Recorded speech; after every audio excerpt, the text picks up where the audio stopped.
Felt real. Like I was there. I should have shut it down. Should have cleared my throat or called him out or walked away. But I didn't, because deep down, a part of me liked it. Liked being seen. Liked the attention. Liked the idea that someone still thought I was worth noticing. I told myself it was harmless. Just a look. Just a moment. Just curiosity. But it wasn't harmless. Not when you're starving for affection.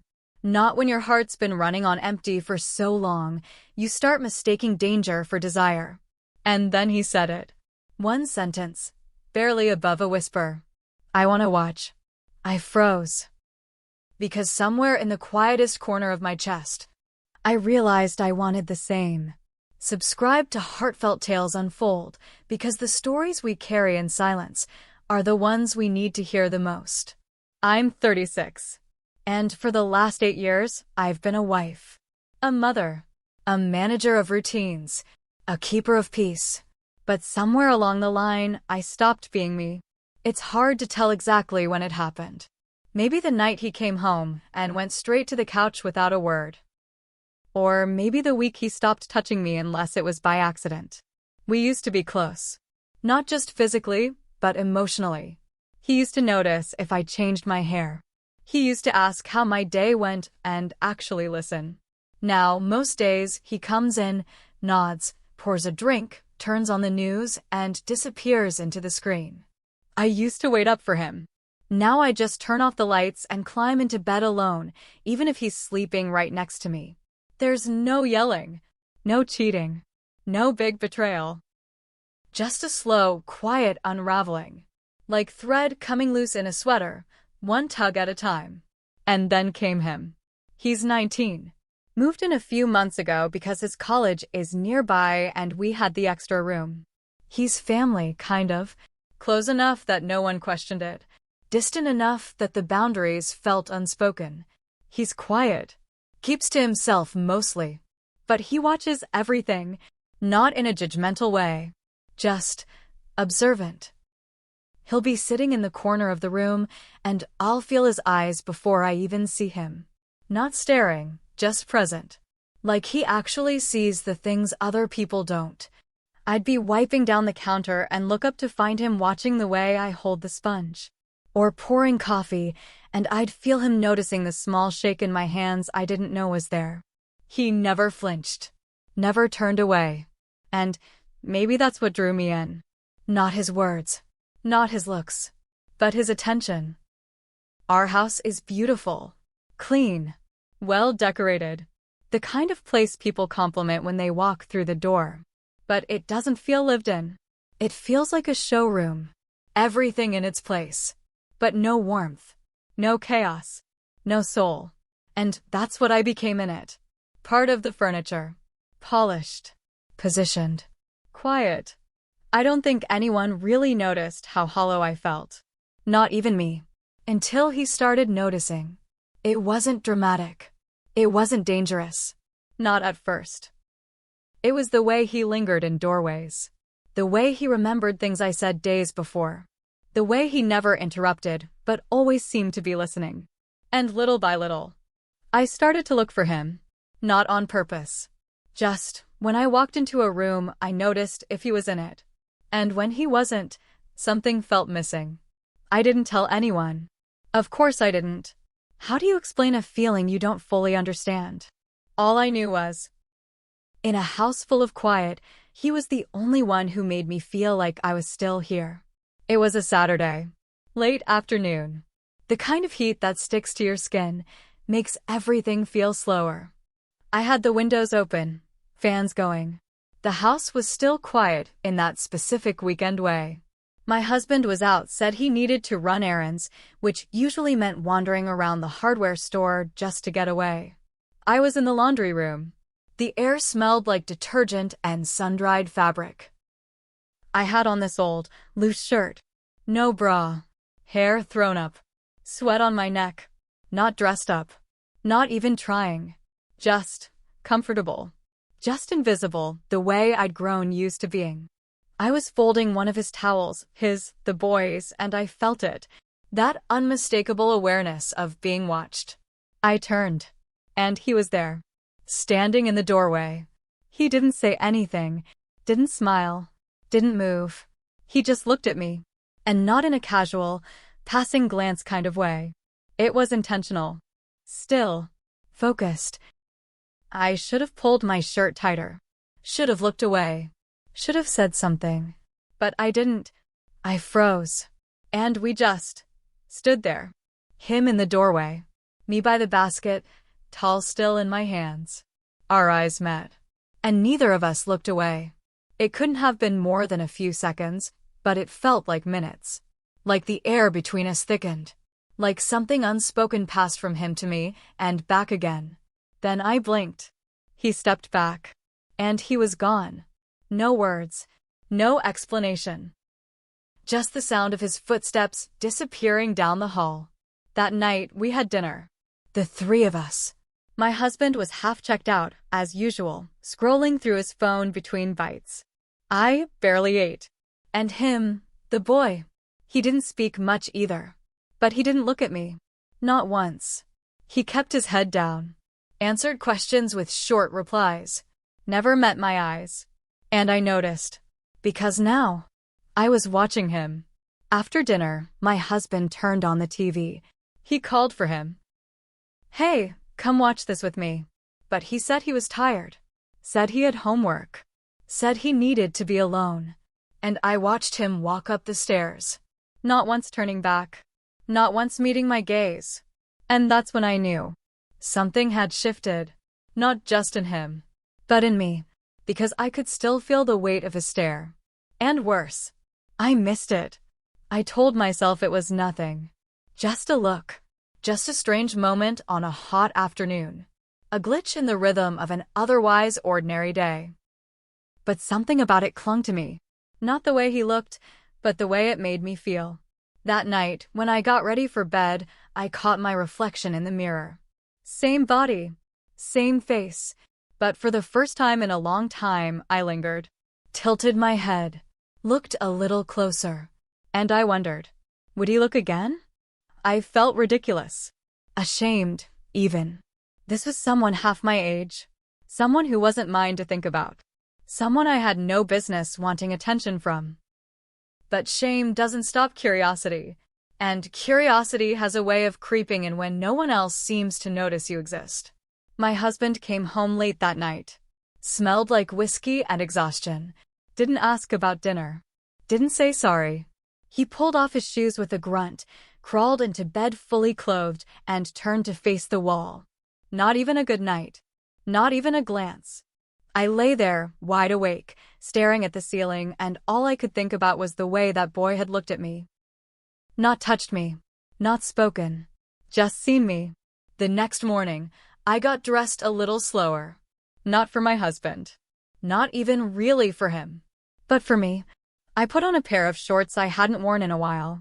Loose in the right places, snug in others. My shirt fell off one shoulder. Nothing dramatic.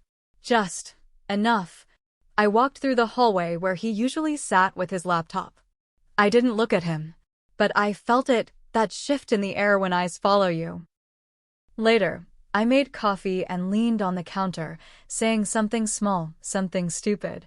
I guess the laundry room's hotter than I thought, I said. He looked up. Eyes held mine for just a second too long. There was no smirk. No flirt. Just heat. Stillness. I didn't know if I wanted him to touch me. I wasn't even sure I wanted him to say anything. I just wanted to feel awake again. Not numb. Not gray. Every night, my husband came home later. More tired. More distant.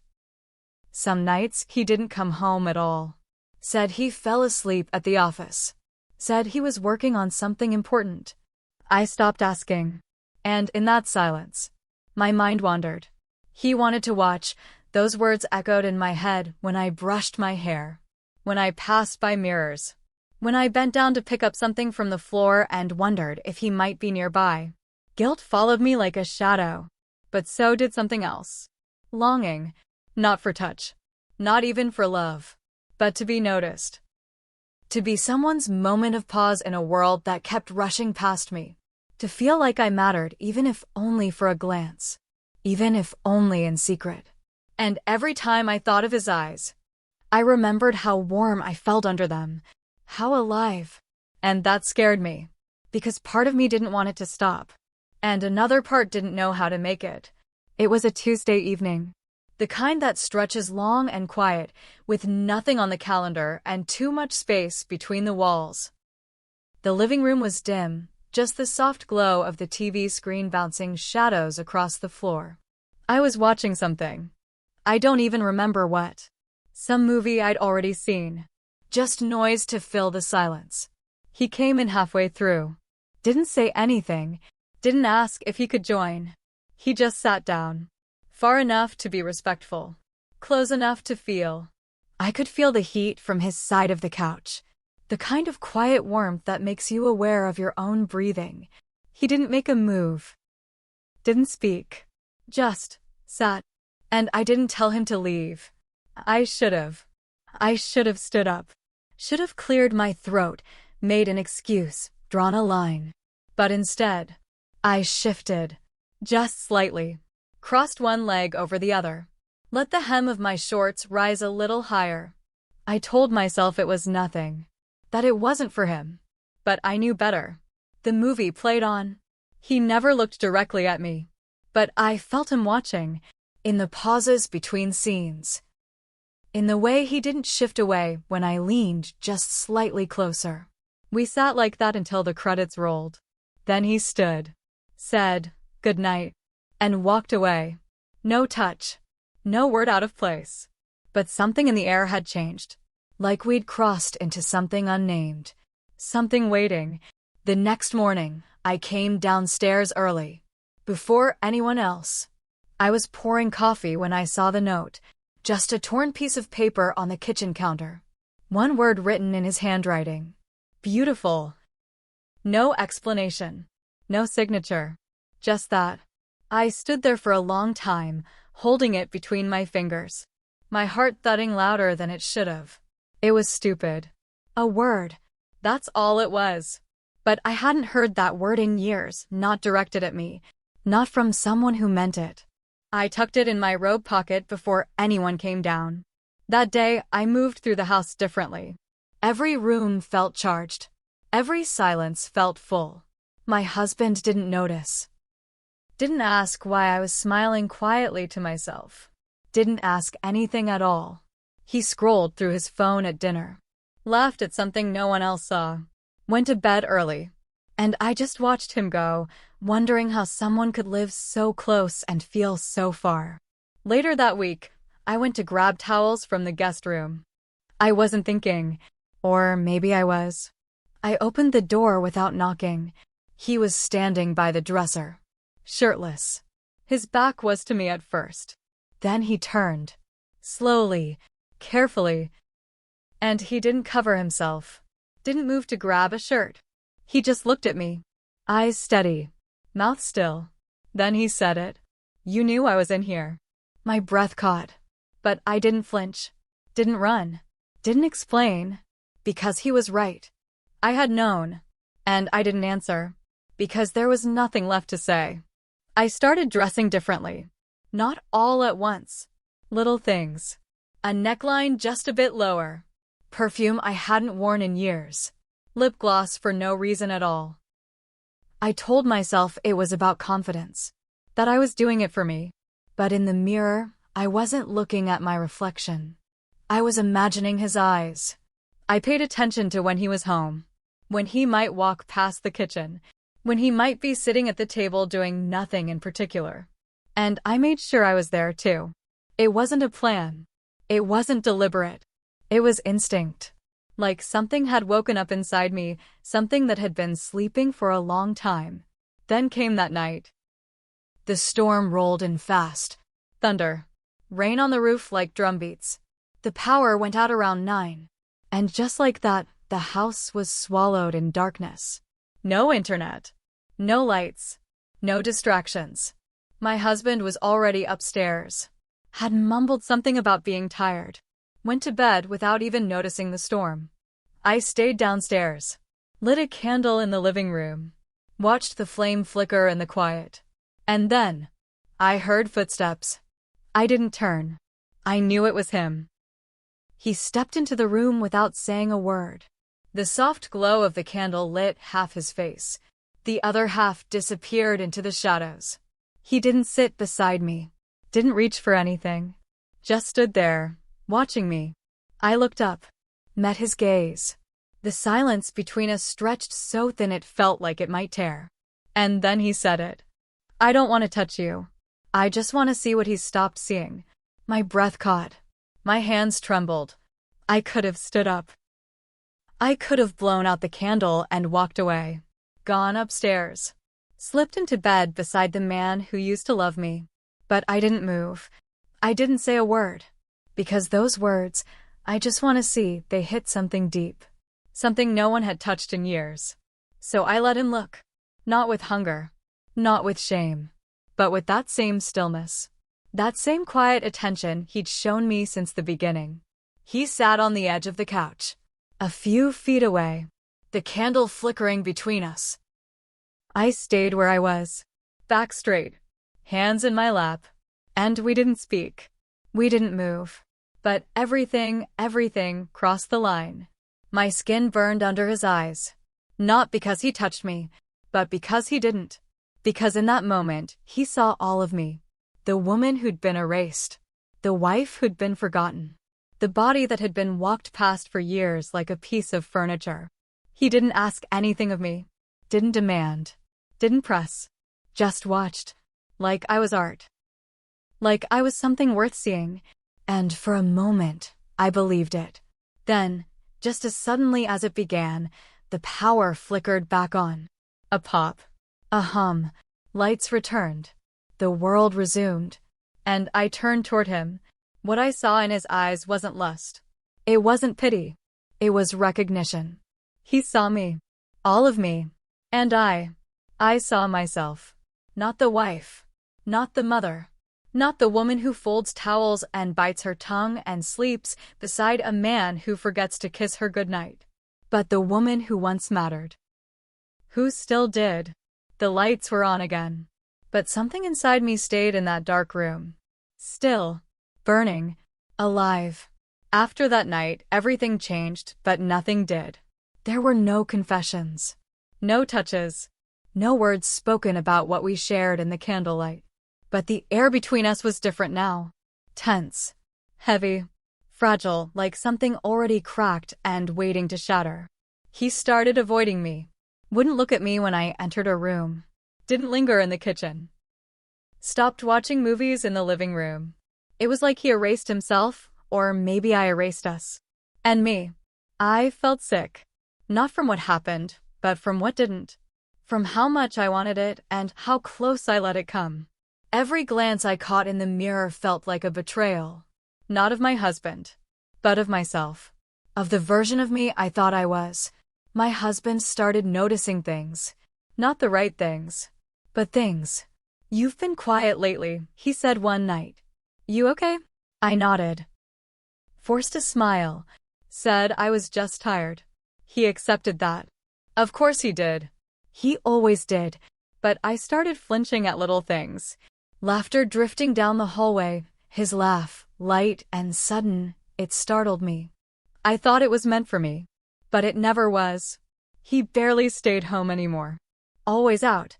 At the library. At a friend's. Studying. He never said where exactly, just out. I didn't ask. The silence between us stretched further. Wider. And yet somehow louder. The house, once still and quiet, now pulsed with things unspoken. Every room echoed with the absence of something I couldn't name. And I went back to the rhythm. Woke up. Made coffee. Folded towels. Smiled when I needed to. Laughed when it made sense. Cooked dinner. Washed dishes. Slipped into bed beside a man who hadn't touched me in weeks. But inside, I was unraveling. Bit by bit. Moment by moment. One afternoon, I was cleaning the fridge. The door open, humming softly. And a photo. One of those magnet-clipped ones fell. It was the three of us. My husband in the middle. Me on one side. Him on the other. We were smiling.